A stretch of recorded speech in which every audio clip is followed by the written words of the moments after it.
Check 1, 2.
Exactly. Morning. I'd like to call the executive committee meeting for Tuesday, June 27th to order. Could I get a roll call, please? Mr. Tripp? Present. Mr. Legess? Mr. Olthoff? Mr. Hess? Mr. McConnell? Present. Mr. Scott? Mr. Snipes? Mr. Byrne? Mr. Seroy? Present. Mr. Hildebrand? Ms. Weber? Mr. Johnson? Mr. Lear? Present. Mr. Wheeler? Present. We have a quorum. Thank you. Any public comment that we have today? Anybody back there, the peanut gallery? That being the case, no presentations. Approval of the minutes for May 23rd, 2017. Need a motion to approve. Mr. Johnson, second. Mr. Olthoff. All those in favor? Aye. Those opposed? Motion carries. I guess we'll move right on to information services. Mr. Duval. There is no legislative today.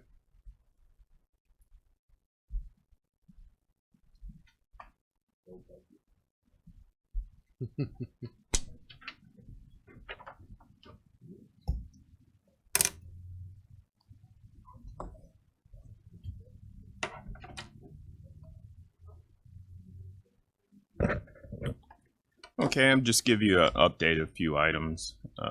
Some of them we've discussed a little bit previously. They don't really require any action. They're just notification of things that are going on. Sorry about that.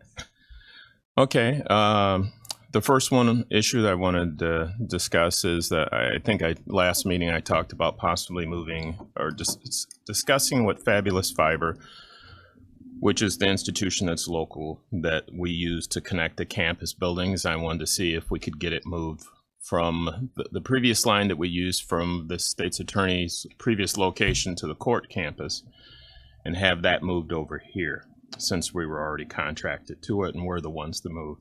I've gotten correspondence back and they will allow for that to happen. There'd be no additional cost. We're going to do, well, there's a minor cost, but it's something I can afford out of our budget. We just got to change a piece of equipment because they need to allow for the second line. So it's a few $100. I'll do that out of ours. What it'll allow for, and that is, we will both get an increased amount of bandwidth for no additional cost. We'll be able to add a second virtual network. It's actually using the same fiber. I don't think you care about the details, but we'll have two separate lines. What it'll allow for is we keep the main one that we've always had there, or the one we've had here for quite some time, that all of the county campus uses to get back to our email server. And that's a crucial one. But that is the county data network. What you had a discussion about, and this is what made me look into this, was I believe in the, is it Building and Highways Committee, where Brian brought up the fact that it was time to update the phone systems. You've begun the first stage of that. What they wanted to do is to allow all of there are 3 phone servers. They're on a separate network. They have to be on a separate network. What this will allow for is to use that second network to allow those 3 other ones. There's one here, one in the annex, and one in the courthouse, to be able to communicate with each other, which basically just allows them to, when somebody in the courthouse has a call for here, they'd be able to forward it using the 4-digit number, as opposed to having to give the user or the customer the 8-digit number, have them call back. It may already be able to forward them using the 8-digit, but regardless, it's not my project. I was just allowing for them to do that without affecting the data network. That will now be able to happen. It'll be no additional cost to you. That's not a vote for you to do it or not. You guys make your decision based on whether or not it fits inside your budget. That's something you want to do. But this was the thing that would have caused potentially a problem, because if they needed us to change the data network for this to happen, no, that's not going to happen. Now at no cost, this is a way that if you choose to do that thing, it will allow for that to happen. There may be additional benefits, but that's just the one that when I talked to them, they told me about. So that will be there. That's what I told you that I want to look into. That was the final piece, the disconnecting from the state's attorney. So that'll be done. He's going to come in tomorrow, take a look at that. I've already seen the dollar amount. Again, it's the exact same amount that you're paying already now. So okay. For more bandwidth. Any question on that part? Okay. No, it's not. Well, actually, you would know better about that. We're not spending any more money than we already are. Yeah. The second one that I wanted to bring up, I believe I discussed a little bit in previous meeting too, was the fact that I'm going to be implementing a web filter, and more specifically a content web filter in this building. To be clear, we've had the content web filters in the other buildings. The sheriff has had it for years. We've had it for years in the courthouse and the annex, and all the court people have gone through that for years. We've not had it here for quite some time, probably 8 or 10 years. Actually, years ago, I did have one, but it was back when firewalls had a basic one built into it. Once the industry found out they could charge you more, they took it out of the basic thing. It was in my budget, but to put in there, but it was one of the casualty of the cuts naturally, because we could still function without it. What's making me bring that to you is that with the insurance policy that we just put into effect, I believe we put into effect, one of the documents that I had to, I believe I signed actually, stated that we were taking normal protective measures to protect you as a body. A web filter is that. That needs to be implemented. I'm going to implement it. What I'm specifically talking about is a content filter, which gives us a more fine-grained ability. You can, for relatively nothing, you can do a web filter, but that's not what we need because that's all or nothing. And that does not fit your business environment. You've got finance people that need certain way. You have chairmen and stuff that need some. There's different levels that you need to have. And quite honestly, what I'm going to block are going to be those basic things that no one here using a government paid internet service should be accessing, or anything that causes a danger to the county network.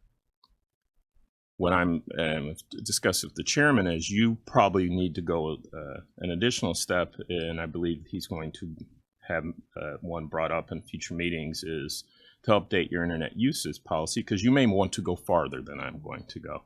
Say these are the things that, yes, these are the basic things, but these are some additional things we'd rather not our employees or whether be doing, which to me, that's outside of what I have the ability to do. I can protect the network, but going beyond that, that's not what you hired me to do. Again, it's getting implemented. What I'm bringing in point is we need that better one that allows a more fine-grained approach to it, so you're not just baby with the bathwater type of approach to that.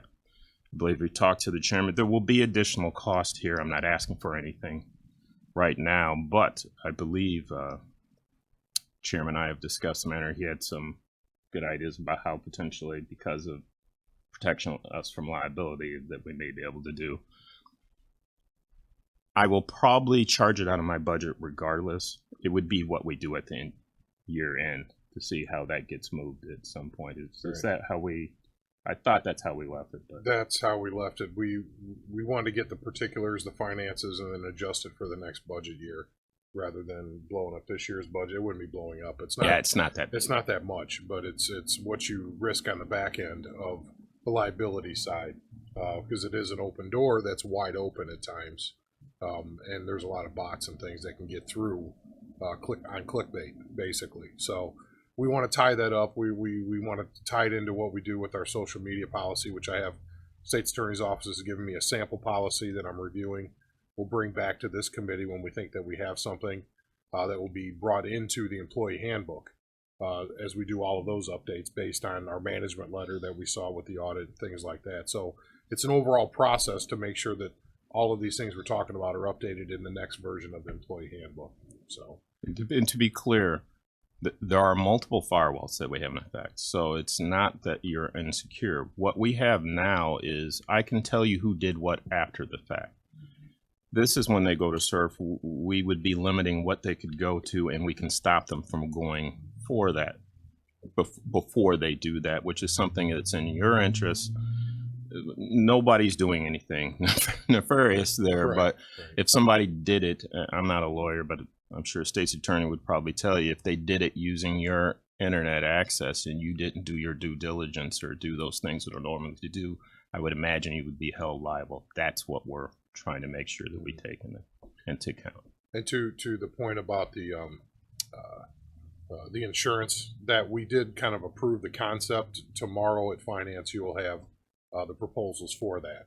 And this, so you know, that insurance discussion started when the health department had to get liability, cyber liability, that they will have to do based on, I believe there's some grant requirements that they have, plus it's the right thing to do. As we look at, we have a lot more terminals at the county than they have. So we might actually be able to drive down that cost for everybody if the county gets an umbrella for everybody. And then so we'll talk obviously to the health department once that's in place, but our costs are fractionally a little bit more than just what they're getting. And you have one instance of protected health information getting out or personal information getting out, it gets very expensive in a lawsuit. So I'll be bringing that tomorrow.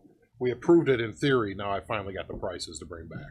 And I don't believe you could collect on that insurance if you didn't meet all those things. I know, since I had to fill that in. Yeah. Okay. Again, you're not take an action of whether or not you have a web filter, that's not your decision. I'm putting that in. What I'm saying is you need a more fine-grained approach, so it's not all of everything, so we can do different levels on that. And when we're talking about it, I mean, it's going to be $1,500 a year, or another option that's $6,000, and then you pay a maintenance for the updates of $500 or $600 a year. So we're not talking something that throws off your budget.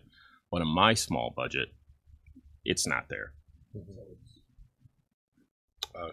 Yes, Mr. Mr. Chairman. Kevin, so it's a software application. It's actually a physical device. Okay. What they do now is from their desktop, when they pull up don't mean to bore you, but when they go through the web browser, whatever they're doing, they go from their machine through our firewall. What you will do now is you go through the web filter before you go into firewall, and then we would say we'd have rules set up per department, per person in department, per group in there. You get to access these things. You get to, when we do it in a courthouse, as quite obviously an investigative body needs full access. A clerk needs basic access. In case of Sandy, most of them don't have any access. So that allows you to do that fine grain, whereas we'd have to say either all or nothing, or you've got to know every possible website and make 2,000 entries, of which they switch numbers all the time. So you just wasted your time doing that. Okay. Does that make sense? Yeah, it does. Thank you. And the last thing I'd like to do is, again, I know I've probably said this too much, is I'd like to thank the maintenance department for their help, what they did in the server room. Because of the air conditioning that we have, that's a large unit, it's very specific to the server room, and it runs 24/7, 365 days. It has way more wear and tear. That cannot be down for very long. The ball bearings went out. Of course, why would you have that one thing? Brian kept it going, kept it at the temperature it needed to be, so we didn't have to shut it down, because you should know I would shut those down, because it would be permanent damage to the servers if they did. It was before collection of taxes. This is the last spot. He came in before time. He let me notify, and he kept that temperature, and it's not an easy feat for him to do. So I'd really like to thank for the fact that he kept that going. And that'd be it. Any questions? Thanks, Kevin. No problem. Alrighty, next up is John Beavis, Health Department.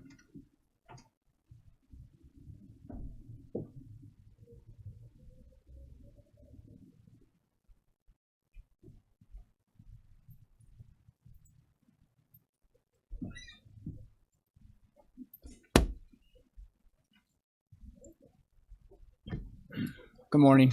Morning. I have a couple of things to talk about this morning. The first one is pretty basic, informational. We do this every year. The Vector grant that the health department receives in environmental health is ramping up and getting rolling here now that the weather's gotten warmer. We're getting a lot of rain. We're getting some ponding water conditions for the mosquitoes to breed and proliferate, and then the public's getting out in the evenings, ball games, things like that, so that the mosquitoes have people to feast on. So we receive this grant from the state every year. It allows us to collect mosquitoes and larvae and treat the larvae at locations throughout the county, and then specifically looking for West Nile virus, and then we provide information on Zika and some other vector-borne diseases and other vectors such as ticks, and then some other insects that we can provide education for if we get the phone calls for. So the main things involved with the vector program right now is that we are in the window in which we are allowed to, if we receive a phone call regarding a dead bird, and if that bird qualifies, there's certain birds that can be sent off to the state laboratory for testing. They're more conducive to being carriers of the West Nile virus versus some of the other birds. So if it is an eligible bird, we can collect that, with information from the caller in regards to where it's at. We'll go pick it up. We'll mail it if it's in good condition. and then we'll get those results. So far, we haven't had any calls. We haven't mailed any off. Typically, we get about 10 to 15 birds a year that we're allowed to collect and or send in. And then after that, based upon maybe positives or something, the state with the budget crunch is trying to spread out the birds that are collected in locations. So, and we try to do that too. So if we collect a bird, for example, in the Bourbonnais area, we might not collect another one, in the Bourbonnais area right away. We want to try to spread it out into, north, south, east, and west, so that we can get a true indication of the spread of the disease or the mosquito in the county, and try to concentrate on, are there areas that we either haven't focused on in the past that we need to, or have we, resolved maybe an issue in an area and we need to go somewhere else and focus there. So, but to date, like I said, we've not received any calls regarding any birds. And that's sort of unusual, because typically right now around this time of year, we'll get a lot of calls because there's a number of birds that have been killed due to when people are putting down their pesticides and things in their yard. The birds will get down and they'll eat that, and then that kills them. So we do get a lot of birds early on that are dead that weren't caused by the mosquito per se, but just other items. And so those birds tend to be negative. But either the public's better educated right now, or nobody's seeing the dead birds where they're falling down. So, and then we have 4 locations that we collect. We set up traps twice a week, and we collect the mosquitoes at those locations, and those are spread in 4 geographical areas within the county. And then we have staff, an intern, and some of the other staff will collect those mosquitoes. We attempt to identify them with these test kits that we have, and then we send the results off to the state, and they keep track of that per county, not just ours, in relation to the findings for those mosquitoes. And then we work with some of the municipalities that do spraying and the larviciding, and then some of the money can help offset some costs if the money allows and the state budget allows.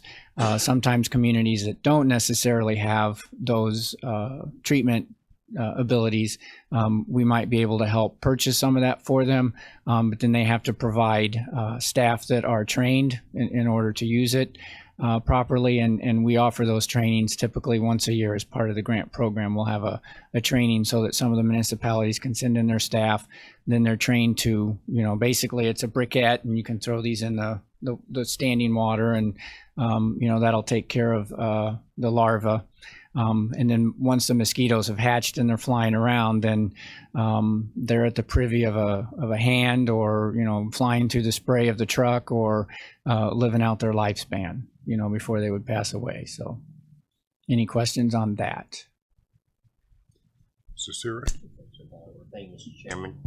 Mr. Beavis, are you privy to the data that's collected from all the counties in the state? The state probably collecting this data where they get the mosquitoes, and what, if there's any positives, how many positives, or my question is, any surrounding counties and Indiana, since we border that, are there any surrounding big positives, or are you aware or have the ability to be aware of that? Yes. Okay. We receive periodic updates from the state in regards to the current status, say as of today, for example. And early in the year, you typically won't see a lot. It won't be till later in the summer, typically, when you would start to see more positives, because the weather conditions are more favorable. Right now, it's not really been hot. Right now, we've had a lot of rain, and a lot of rain will disrupt the life cycle for the growth of the mosquito that carries the West Nile virus. So right now what we're getting is perfect conditions for the other mosquitoes, and the prominent one is the nuisance mosquito, which typically doesn't carry diseases, but just is, there's a lot of them out there along the river, and as the weather gets warm and you're out at a ball game, or just out enjoying a picnic, or just out enjoying an evening walk at dusk, they come out and they find you, and those are the nuisance mosquitoes. But if we get into a long, drawn out, 3-week, 4-week stretch of 90-degree weather and it's dry and we haven't had any rain, now you get the stagnant water. That's the mosquito then that starts to breed for the West Nile virus. That's when we would start to see more results. I'm not aware that we typically see results, say, from Indiana, but the Illinois Department of Public Health does send out information and would let us, we could see from county to county and then see if it's around. Historically, basically, we get the grant every year and we continue to do the monitoring. That's great. But every year we know we find hits that are positive, whether it's a mosquito, an animal such as a horse, or the birds. And then every once in a while we'll have a human case. Kankakee has had human cases in the past. So we know it's present in the county. We're just trying to keep track of, is it in the same spots? Is it moving around different locations like that? Because then we can maybe focus our education, say, on a particular community or something like that. If it's in an area where there's a lot of ball games or something like that, you've got a park, wooded area near a river, and 5 nights a week they're having ball games or something like that, then those are at-risk populations. And we'd want to maybe get information out to, say, that park district or whoever is involved putting that event together and then providing that information, especially if you have travel teams, people coming into the community who aren't used to maybe having to deal with that because maybe they're more in a city setting, for example. So that's what it helps. But yes, long answer. Thank you. Mr. Snipes. It's often said that it's the female mosquitoes that bite, the males don't know how true, if it's myth or correct. That is correct. That is correct. Well, I've never checked to see if it was a male or a female. It's they're very small. But they say the females, but we have like safe screen. We have sunscreens to protect from sun rays. Is there any products that you know of that the individual or consumer can use to protect themselves from the mosquito bites? Yes. That's a good question, a good example for the sunscreens. And then obviously there's different levels of the sunscreen. Some people want to tan, some people don't. And so you can get your certain levels of protection. There's a number of products that are out on the market that you can buy. You would want to stick with what's in the store, and you're basically looking for some sort of a bug spray that is going to contain DEET. And some sort of an approved insecticide that would treat the mosquitoes. There's a number of social media advertisements that will tell you this candle, this perfume, this whatever might take care of that. Like my doctor used to say, that and a quarter will get you a cup of coffee. So I, stay away from those kinds of things and go with the actual, bug spray that you can purchase somewhere that's reputable in order to treat that. You're going to want to spray, a little bit on the clothing and a little bit on arms and away from the face so that you're not, getting any of that into the, breathing it in or ingesting it or something like that. Typically those sprays won't cause any kind of hazards in a small amount, but somebody could have an allergic reaction. So, and then, obviously you're going to want to keep applying that periodically. Just like if you're swimming, you get in the water, you'll wash off that protection. You'll need to apply some more. So that would probably also apply to sweat. If you sweat heavily, you might have to use it a little bit more. You'll may want to use more, right? And I'm not quite sure how it works, but certain insects seem to be attracted to different individuals in different ways. So you might have 2 sweaters standing side by side, but they're going for this one versus the other, and that could be anything from maybe the hair gel or a perfume or something that seems to attract the insect more than the other individual who didn't put anything like that on. Yeah. Any other questions? Okay, Mr. Trent. Curious if the money is coming in from the state for these programs. We have approximately 80% of this past year's money. So coming up to June 30th, which would be the end of this budget year, we have about $90,000 that's still outstanding. we're supposed to be getting it. We did sign the contracts, and we'll just have to wait and see. We're in the process of going through all the, applying for a number of the grants. Some we have, some we've gotten the contracts back for fiscal year 18, which starts July 1st, next week. I was at an administrators meeting last week, and they said proceed very cautiously at this point, because as long as there's no budget, they're not paying, any of the state money. Yeah. And we do get a little bit of federal money through some of the grants that we participate in, but most of the environmental health ones, this vector one that I was just talking about, for example, that's all state money. So we don't have any of next year's money, no. But they still owe you 90,000 of this year's. Yes. Now, some of that money has been trickling in because they had owed us quite a bit more. And I don't understand, maybe none of us all understand sometimes when they say there's no money to be had to give to you with no budget. And then all of a sudden, a check shows up out of nowhere. So we're not complaining about getting it, but it's mysterious. So it's much late. Typically in the past when the grants were operational, a lot of the money was either paid right up front, or you got it twice a year divided by two, or you at least got it quarterly when you submitted your quarterly reports for the work that was done. There's those three different styles in relation to some of the deliverables for the grant. So some of it was just, here you go and do your work. Some of it was, you've got to do the work and then turn in the reimbursement forms and get your money. And then some of it was just half and half.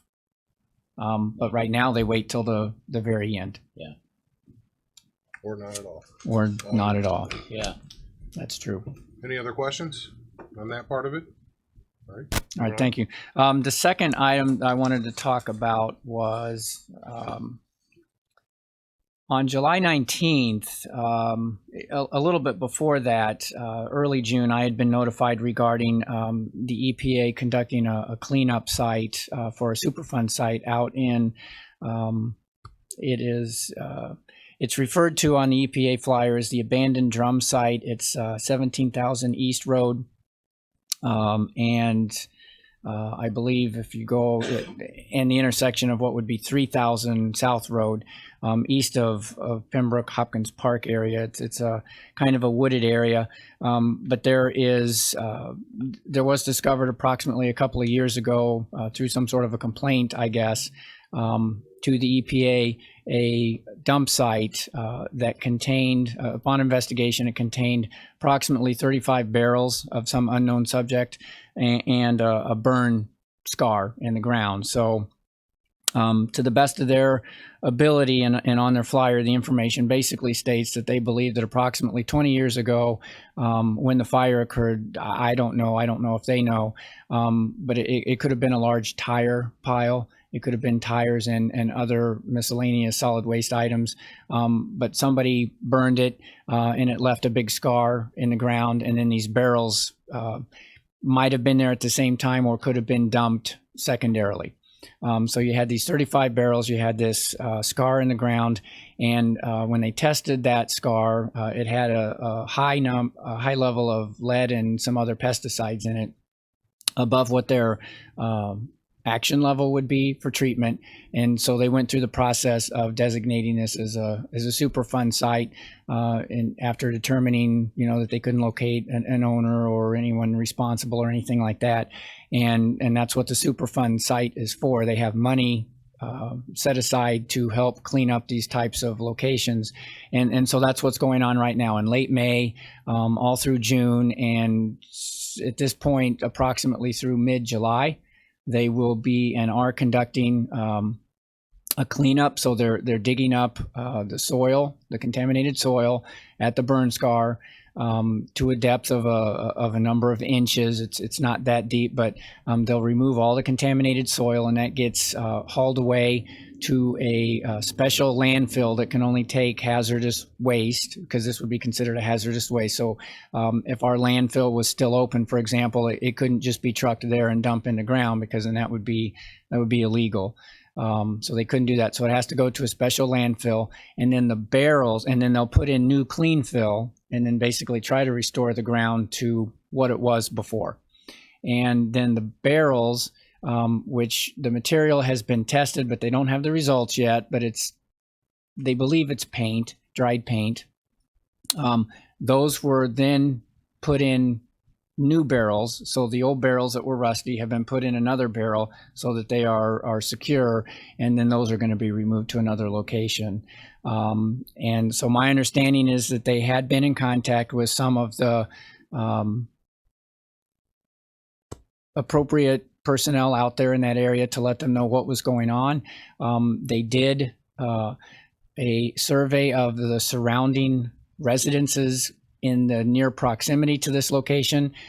They did get 6 of those homeowners to allow their water to be tested for the lead, to determine if any of these chemicals had made it into the groundwater system. Those were all negative. So that's a good thing. So it would appear that it was at this point contained on site, and the EPA is in the process of getting it cleaned up. So I went out there on June 19th as I started this conversation. I met with the contractor that was hired by the EPA and talked with them about what they're doing. I met with the EPA representative, talked with him about what they were doing. The site is potentially open for visitors. You have to report to a trailer and register, and then potentially they could give you a tour. It slows things down if they have to do that. So I'm not saying don't go as a result of that, but if they're left undisturbed, then they can continue to do what they need to do. But if they have to slow down to accommodate visitors, as they did for me, it just slows things down a little bit in relation to what they're doing. But they want to be upfront and educate everybody on what's going on and what they're doing and why they're doing it. At this point, I've been in contact with the Christina Benke, is sort of the project manager. I've let her know that I was out there and that we can attempt to provide, if any of the other homeowners are interested in any kind of water samples that we can test for, such as the bacteria and nitrates, if they're interested in that, we could provide that service for them. Obviously, the first concern, which has been addressed, was the potential for contaminants that might be in their water supply as a result of this dumping site. But that seems to not be the case at this point. So, when were you first contacted again by the EPA? The first week of June, I think, this Christina had come into environmental health and talked with Keith Wanowski. Now, I do know that in late May, I had received a phone call from Chad Gessner with the Sheriff's Department indicating that they had approached him to let him know at the time of probably that they were going to be out there, what they were going to be doing, so that in the event there were any phone calls to them about strange activity or something like that, they'd be aware of it. And then he had contacted me then to let me know, and that the plan was that the EPA would be, contacting the health department. I thought it might have been a little bit sooner than what it was, but understand on any other given day, if this were brand new and we were receiving this complaint today about this location, we might begin to go out there and we might start to look at this, but right away we'd be able to go, this is way beyond our capacity, our jurisdiction and our education, and we would have referred it to the EPA anyway. And so we really don't have any jurisdiction here in relation from the health department's standpoint as to sending any kind of enforcement letters or getting cleanup. They're doing a fine job with what they're doing here anyway, but they contacted us in late May. The reason it's relevant for this body and for the board is because I'm trying to frame this the right way, but it was asserted by local residents and somebody that publishes newspaper that the county was holding this information back from people, that we were putting the residents of Hopkins Park and Pembroke Township at risk by not telling them the EPA was out there. that the county owned the property because the county trustee is the one who is in, and I want to say possession is not the right word, but from a tax sale, we're the ones looking to find a buyer for the property. We don't actually own it. Legally, we're not responsible if there was any dumping on that site per state statute. So the first I heard about it is when this was on the front page of a publication that I don't even know that was published, frankly, but it was emailed to me as the first part of a series. And a local resident out there who had not even contacted the county board member from that area was asserting that we didn't care about the area, that it's a dumping ground, a historic dumping ground, that we don't take any action, and we're hiding things and putting the health of those citizens at risk. And that, first of all, has been completely debunked and completely untrue. Never has been the case. Has been just the opposite of the case, where we've been trying to find ways to put dumpsters out there so people, hazardous or whatever, will dump in the dumpsters instead of in the ditches. So I wanted this body to know that I have actually never been contacted by the EPA ever about this site. The county trustee was not contacted when I called down to the trustee, but again, they're not employees of the county, and I think that might have been the misperception, that it was almost like we're the trustees and we own the property. That is just not the case. So it was unfortunate. It was misguided. It was put to me that it was likened it to the Flint, Michigan situation, and I frankly take offense to that. And I think everybody should when they put us into that basket. So John, I didn't ask him to say anything about this. It's his decision, but now that he has, I thought I would let this body know that that was out there. And frankly, it's ridiculous on almost every level. So if there's any other questions, I just had to frame that because you may get approached about it sometime as a board member. Why didn't you do anything about this? We were never notified. Mr. Hess. Thanks, Chairman. This site has been there for a lot longer than 20 years. It's been there probably for 40-some years.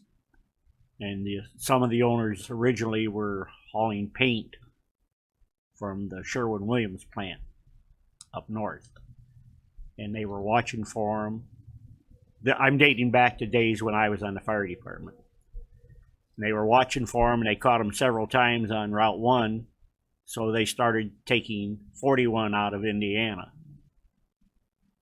But yeah, this place has been there for years, and I'm guessing 30 years ago we were out there with the EPA at this site. So I mean, it's something that St. Anne, Momence, Pembroke fire departments have known about for years and years. So there could be more beyond just this oh, one. Yeah. I'm sure. Yeah. Mr. Snipes.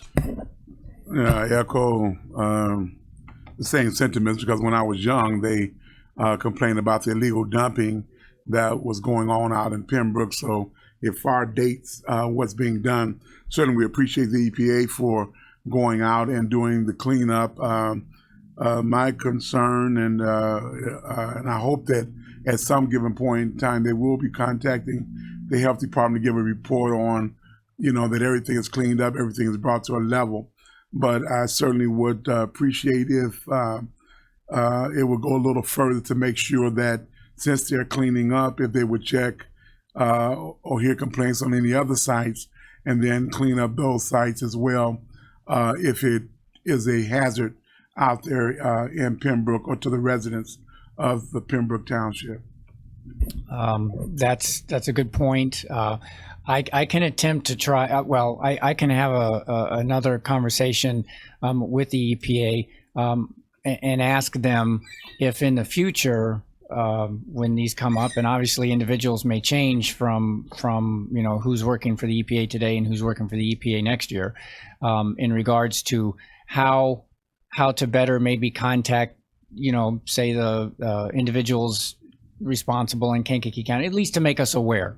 Right. They went to the sheriff's office, but obviously not having gone to you and originally even coming to the health department from the get-go, that does sometimes put us behind the 8 ball in regards to then you get the phone call because some activity is going on and I don't know what it's for or about. So we can attempt to try to see if they can at least better communicate that with us, even though it's their show. you know, we are the liaisons for the community in regards to some of the questions, you know, that get involved.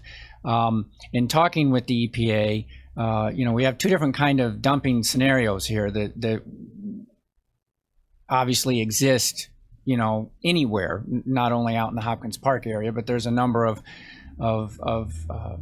you know, dumping sites out that way. But we have some all over the county. If it's solid waste, you know, if someone's dumping garbage, or you got automobiles and tires and things like that that are on top of the ground, then you can kind of start either mostly with the health department or planning and zoning in the past, you know, that we have ordinances in place for that. What happens, unfortunately, sometimes is if I am an illegal hauler and I dump stuff on your property overnight, you're the proud new papa of that stuff. And if I come out as the health department then to say, you've got stuff, you have to clean it up unless you can prove I did it. And that's hard to do. You know, I'm typically not going to leave a letter or a note saying I did this, and it's just on your property. So that makes it a little more difficult. Now, a lot of times it's the individual's own, you know, they don't have trash pickup or something like that. We can handle that way. When it involves some sort of a dumping or a burn, in this particular case, where it either can contaminate the soil, the water, or the air, then it's EPA. And that's when they get involved. And that's what we would have to determine. So there's a number of locations out there, you're right, that if individuals call us and make a complaint on their neighbor and say they have a lot of garbage in their yard, I'd like to get it cleaned up. Unfortunately, we're not getting a lot of that, because that neighbor could turn around and call on them and say, well, they've got a lot of garbage in their yard and they need to get it cleaned up. So I know that there's a lot out there. The health department operates right now on a complaint-driven basis. We just don't have the staff or the resources. A lot of the departments don't, to drive around and stop and say, okay, now you need to do this and you need to do that. It would overwhelm us with the other activities that we need to do. But if a complaint is made, we can look into it in regards to the open dumping. And I'm sorry to take a lot of time here, but I know that, you know, we were figuring this out. There's approximately 5 locations historically, since I've worked for the health department, that the EPA has been involved with in getting cleaned up in relation to then contamination to the soil or water. You know, this one that we talked about, the xylene spill from a couple of years ago, I think there was an asbestos dumping that happened that we were involved with, getting the EPA down here. The Cross Brothers site from way back when, and then another property that was called Nelson White back in the day in relation to tire burning and things like that, where and there's more of them out there. I'm not even from this area originally. You've got locations out west. You know, buildings were torn down around the county over historically, and things were taken, and I've heard stories about it's dumped here, it's buried there, and this, that, and the other. So excuse me. So we know they're out there until complaints get made or sometimes contamination issues spring up. You know, then the EPA gets involved that way. Any other questions about that? Yeah. And again, we won't be able to address catching people dumping couches and things like that unless we have increased patrol levels in those areas to catch people doing that kind of stuff. It just appears in the morning, like you said. Nighttime, you know, it's there are no places to get rid of that stuff, and the ditches just fill up. So we would like to. We're reactive. We're not proactive along those lines right now. So anything else? Nope, that was it. Somebody put something about a dentist on there, but that wasn't me. Yes, that was me. Okay. We're having a lot of trouble finding the dentist for the Board of Health.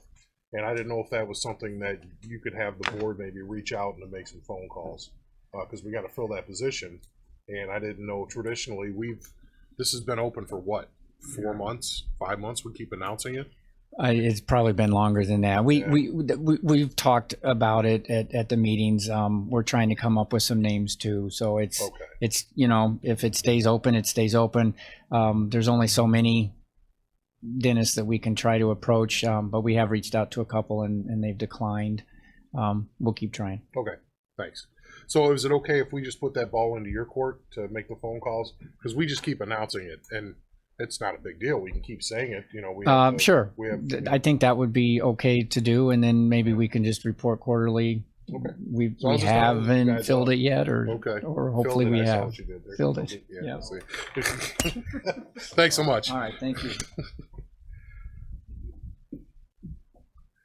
Alrighty, schools. Dr. Murphy is not here today, but we do have a report to put on file. I need a motion to put the report on file. Mr. Siroy, second.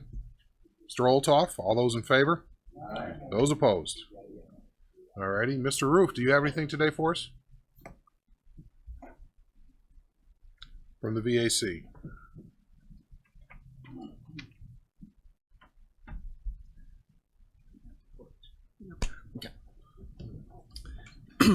Morning. I don't have reports because we didn't have a quorum from our last meeting, so hopefully we should get those approved tonight. So that's why you don't have any reports from my office. But I still wanted to come up here and thank Mr. Snipes and Mr. McConnell for showing up to the Veterans Treatment Court last week. We had 2 veterans graduate, and I put it out there all the time. Anybody's welcome to come. It is an open court session. But just wanted to thank you guys for showing up. It was a great day. 2 people who had been basically in the program almost exactly a year to the day of graduation, and they changed their lives around through the actions of our Veterans Treatment Court. So we should be having another 2 September, as everything goes well. So I'll put that out as well to give you guys heads up if you're available to come see that as well. Other than that, we're still waiting for our bus from the state.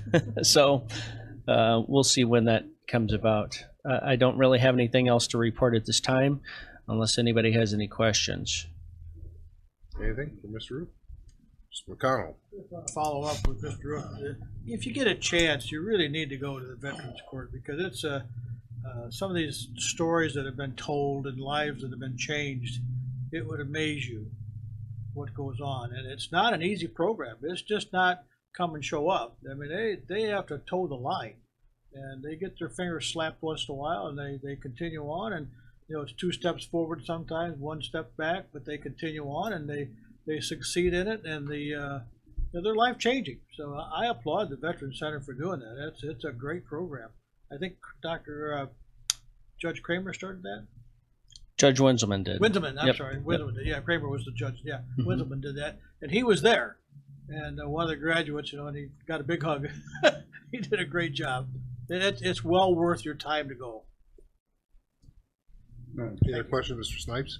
And I will probably echo the same sentiments. A lot of times I know I work during the school year, so a lot of times when I attend them, they are during the my vacation period. And certainly it is enlightening to see impossible situations turn to impossible situations. Those they go through a rigorous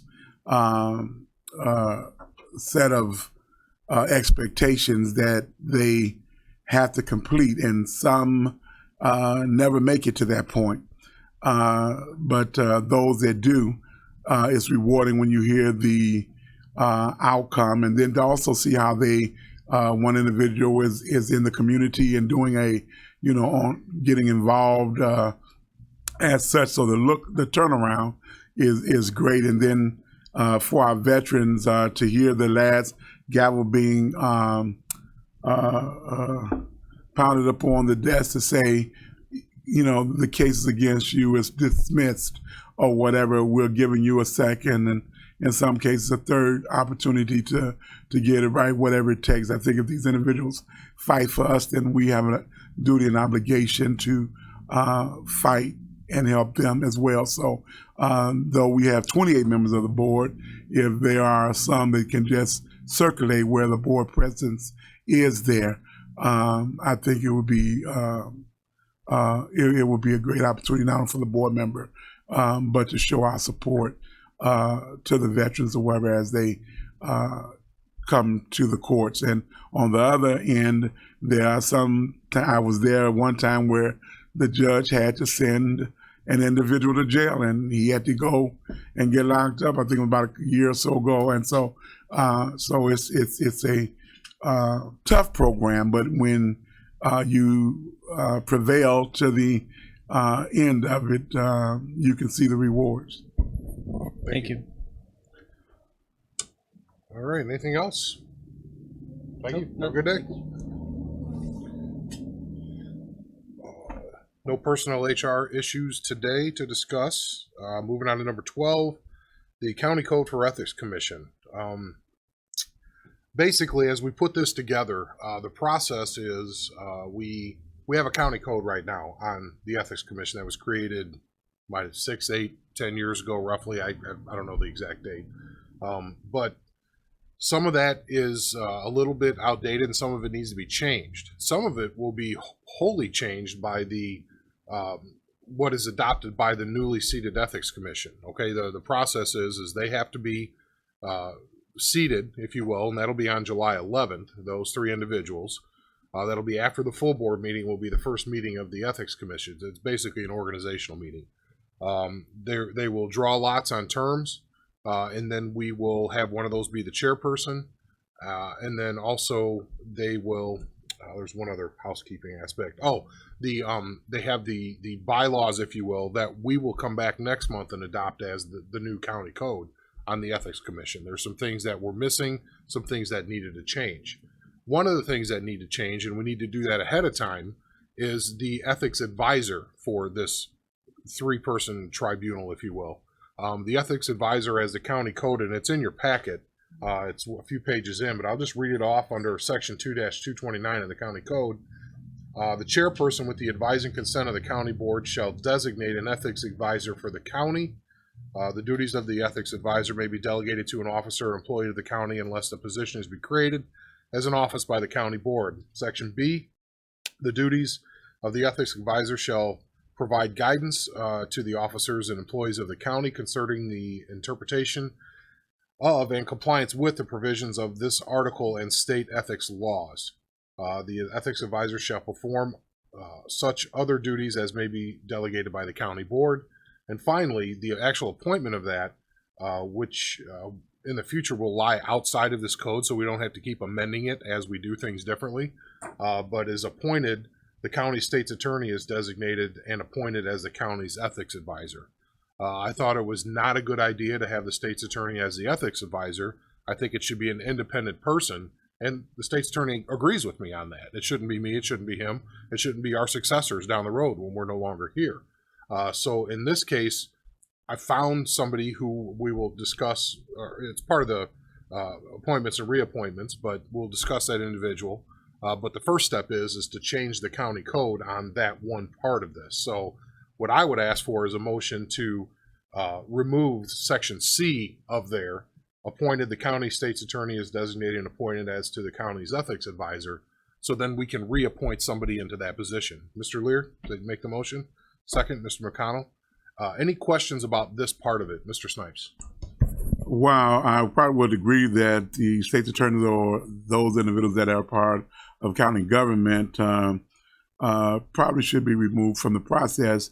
What I do propose is that I guess when they put that in, they was looking at the legal aspects, that we either seek a retired judge or someone that is an attorney, maybe retired or whatever, that can be committed to this thing that has what they consider to be a legal background, because you mentioned in their laws and things of this nature. So you want someone in there that is legally efficient as far as dealing with the legalities of reading the law, interpreting the law, Sure. blah, blah, blah. So, I'll tell you what, save that thought for just a minute. oh, okay. Because there'll be an appointment for this position coming up, and we could talk about it then. Oh, okay. Just And I wanted to think put that. you'll see where I was going with that. Oh, okay. Mr. Tripp. This is a bit puzzling to me, because we go with state's attorney for keep it straight and everything else. Mhm. Why wouldn't you not have him here? I just kind of feels puzzling. What if the ethics complaint comes from the state's attorney's office? Okay. You politicized an ethics investigation, even though I'm not concerned with the Okay. current people in that office. Yeah, I But understand. that's really where we're at with I'm just this. asking the It's question. an independent person that just guides the activities of the ethics commission, and then if they recommend, and this is part of what we'll adopt as the new county code, if there's an ethics violation, that's one thing. There can be a reprimand, a recommendation. There's a whole list of things. Okay. If it escalates to the part of criminal wrongdoing, they recommend to the state's attorney's office for prosecution. Does that make sense? So this person does have to have Most of it. Most of it, I know. It's complicated, but we just wanted to remove, and it couldn't be me, because what if it's somebody in administration and somebody or in my position would, assert an ethics violation. So we wanted to move all that outside of that and then have it be somebody independent, like Mr. Snipes is saying, with a legal background from the community that doesn't necessarily have a horse in the race. So we have a motion and a second. All right, that's a voice vote. All those in favor? Aye. Those opposed? Okay, that motion carries. So administrative issues, appointments, reappointments. I'm going to remove just the appointment of for the ethics advisor off of there so we can talk about it. We'll have that be a separate motion. Okay. So I'll just read these into the record who our appointments are. Reappointment of Michael R. Donahue to the Kankakee County Historic Preservation Commission. That's an attorney position. Reappointment of Paul Mao to the Cabri Area Fire Protection District. Reappointment of Jake Munyon to the Moments Pembroke Union Drainage District number 1. Reappointment of Kenneth Brinkman to the Moments Pembroke Union Drainage District number 1. And then appointment of Rick Manuel to the Kankakee County Planning Commission. So I need a motion to combine and approve those. Mr. Johnson, second. Mr. Tripp, all those in favor? Aye. Those opposed? All right, now the next one is the appointment of the Honorable Kendall O. Wenzelman as the Ethics Advisor for the Kankakee County Ethics Commission, retired judge. Okay. This we were talking about. Okay. Motion to approve, second by, a motion, Mr. Sori, second by Mr. Snipes. Is there any discussion? I think we anymore. kind of covered that one. Not anymore. So I've already spoken with Judge Wenzelman, and he's eager to take on this role. In the front end, it's an organizational effort, if you will, as they adopt their new rules and the ethics. It'll combine with what we have, and there's some things that are a little bit different. And after this first meeting in July, I sincerely hope they never have to meet again, because it's only complaint driven, but it's there. And if employees or people in the public or anybody feels that something is gone sideways on a violation of the employee handbook, the rules that are whatever happens, there's a place to sound that in a process to go through. So, alrighty, we had a motion and a second. All those in favor? Aye. Those opposed? Motion carries. Announce a couple of openings. One opening on the Kankakee County Board of Health. Dennis, you might have heard things. 4 openings on the Kankakee County Regional Planning Commission. And resolutions. Let's see. Oh, we have establishment of the holidays from 2018. I believe that comes from the Chief Judge, does it not? So do you have those in your packet? All right, motion to approve. Mr. Hess, second. Mr. Lear, all those in favor? Aye. Those opposed? Motion carries. Any other business? No information, old business, new business? I think I need a motion to adjourn from Mr. Mulcahy, or excuse me, Mr. Olthoff. Second, Mr. Legess. All those in favor? All those in favor? Those opposed? Don't go yet. We got some signatures, everybody. Okay. Please stop.